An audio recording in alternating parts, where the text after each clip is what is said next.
2 days ago was the first day of summer, and rather than pondering on what summer escapades that I'll be doing, I ended up just reflecting on the spring anime season and kind of looked towards into what summer anime that I'll be watching instead. As a self-proclaimed ultimate anime fan, I've scoured the rabbit hole that is my anime list in search for this season's must-watch anime, so you don't have to. And for that, you're very welcome. In a nutshell, I think this is going to be a great anime season. I mean, first off, because some of the animes on this list, I really didn't expect to make a comeback. Rise from ashes like the Phoenix, or rise from the dead like Michael Myers style. And of course, as always, we're always gonna have a daily dose, a season dose of isekai, and there's quite a plethora of them this season as well. Anyways, so here they are. These are the anime that you should be watching this summer 2022. I know what the manga folks would say, that you should drop this anime and run to the hills and never look back, which is really somewhat of a sound advice at this point. I still, however, consider this as a must watch. I mean, although the current state of the manga can be described as cerebrally turtle-like, and really the manga author's panel choices, questionable to say the least, 218. The arc that this season will cover are probably going to be the best ones. In my opinion, the Carnival arc, the Power Rangers scenes, and just to name a few, are probably where this anime kind of peaked. And I pray to God that during this season, we get to meet the fifth girl of the group. This is supposed to be the season that we discover Chizuru's true passion for acting and how she works hard in every role that she gets, big or small they may be. Although this is the year that I've seen my top waifu kind of got knocked down from her pedestal by Marin Kitagawa, Chizuru is no slouch by any means. And she didn't really even fell that far off to begin with. I mean, she's still beautiful, she knows what she still wants in life, and best of all, she's willing to offer you a discount if she's ever in a pinch. So this is one of the animes that I'm not surprised that they brought back for another season, but rather I'm very surprised that it took them 9 painstakingly long years to bring it back. While this anime is pretty much running McDonald's ad at this point, I truly like the concept of a demon lord sort of reverse isekaiing to Earth and, just ended up embracing the role in the corporate world of fast food to be a cog in a machine and sort of really loving it, no pun intended. One of the standout things that people are sort of up in arms about is that there is a change in anime style. I mean, I'll let you be the judge of it, but one user even goes to say that half of the characters look so cutesy now. This really reminded me of the whole quintessential quintuplet scuffle back in the day.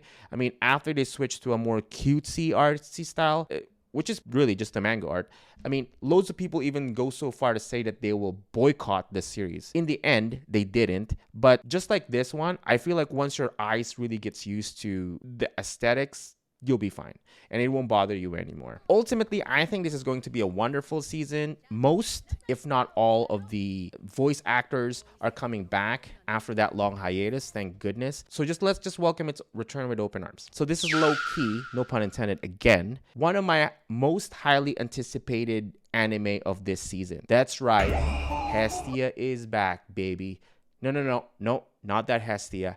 This Hestia. Granted, although many people didn't really enjoy season 3 as much, I'm on the totally opposite side of that. I thought it was great. The fight between Belle and Minotaur was truly a sight to behold. And also, I know it's not a popular opinion, but the addition of Weens' character was perfect for this series. Here's the thing. As a light novel reader, one of my serious critique with this series is that the studio tends to focus more on the ecchi side rather than like the true grittier side of the story. And as much as I love myself some ecchi, because truth be told, if the anime was adapted to the T, it would have been really dark and really gruesome. Just read the light novel so you'll find out. But I think the anime sometimes tends to fail with their balancing act, that it's looking, rather than focusing more on the grittier side or the darker side, they sort of mess up and push more ecchi. So if my guesstimation on what part that they'll be adapting, I say this: expect greatness. I mean, or maybe not, it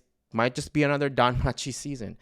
Take it for what it's worth though. I think it's going to be good. And also, just as a heads up, Saori Hayami, Yamato, and yours Seiyu will be performing the opening. So just another reason to be excited. I'd say one of the most beloved school-based anime that sort of reinvented the genre and sort of made it feel fresh And because, unlike conventional school-based anime, Classroom of the Elite's intensity is dialed to the max. If you've watched it, you know what I'm talking about. The opening scene alone left such an impression. I think one of the questions that it posed was, are human beings truly equal?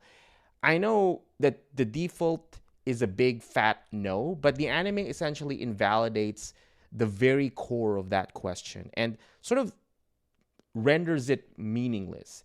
And to one extent, makes one feel goofy for even asking.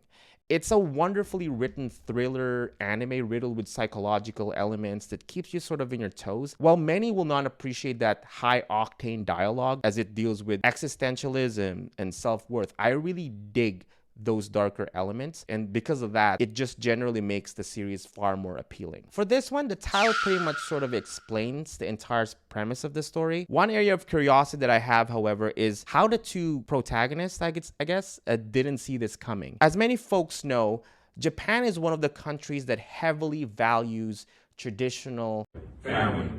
And if you've watched sufficient enough anime, you would know that bringing a girlfriend, a lover, or your fiance particularly, and introducing them to your family is something that is very customary in Japan, which begs the question how the two folks didn't see the nuptials coming. I know that there may be some sort of tradition in Japan where you don't really meet your potential step siblings until pretty much they move in, like a la domestic girlfriend. So there's no like feeling it out period just to kind of check if those kids will get along. So I don't know, but it seems like that part might have been missed. Ultimately, I think what's in store for us, that it seems like, are just gonna be a lot of accidental oops, I accidentally walked into you taking a dump. Oops, I accidentally saw your penis. And that's what it pretty much the vibe that I got from just watching the trailer. I haven't really read the source material, which is a light novel, but from what I've heard, it's really, really